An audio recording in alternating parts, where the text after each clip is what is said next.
প্রিয় শিক্ষার্থীরা, ডিগ্রি তৃতীয় বর্ষের সমাজকর্ম পঞ্চম পত্র সামাজিক গবেষণা ও পরিসংখ্যানের গাণিতিক অংশগুলো আমি দেখাচ্ছি।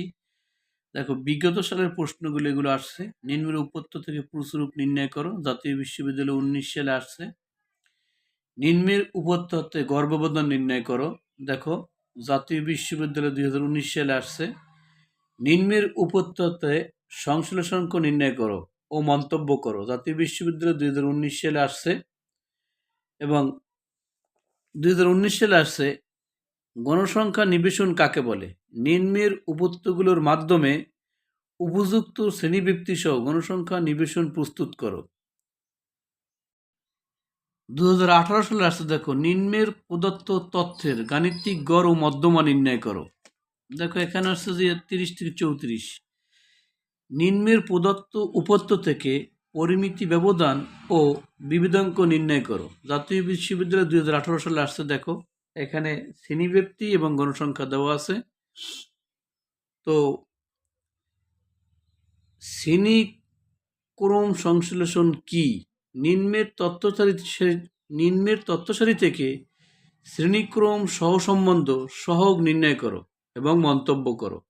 দেখো এখানে এক্স ও ওয়াই দেওয়া আছে।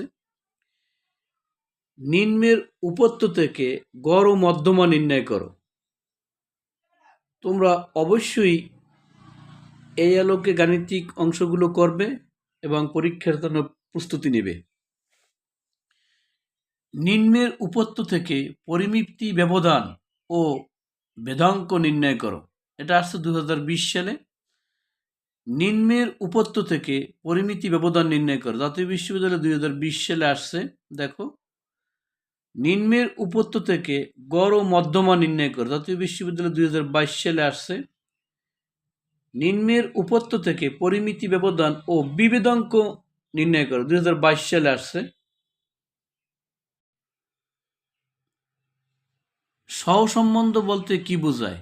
প্রদত্ত উপাত্তের সহসম্বন্ধ নির্ণয় করো, 2022 সালে আসছে। গণসংখ্যা নিবেশন বলতে কি বুঝো? নিম্নের উপত্য থেকে একটি গণসংখ্যা নিবেশনের সারণী তৈরি করো, 2021 সালে আসছে। নিম্নের উপত্য থেকে প্রচুরূপ নির্ণয় করো, দেখো 2021 সালে আসছে। গণসংখ্যা নিবেশন কি? নিম্নের উপত্য থেকে গণসংখ্যা নিবেশন সারণী প্রস্তুত করো, 2023 সালে আসছে। তারপরে নিম্নের উপত্য থেকে পরিমিতি ব্যবধান ও বিবিধাঙ্ক নির্ণয় করো, যেটা 2023 সালে আসছে। নিম্নের উপত্য হতে এক্স এর উপর ওয়াই এর নির্ভরণ সমীকরণ নির্ণয় করো। এই গাণিতিক অংশটুকু 2023 সালে আসছে। তো ধন্যবাদ সকলকে।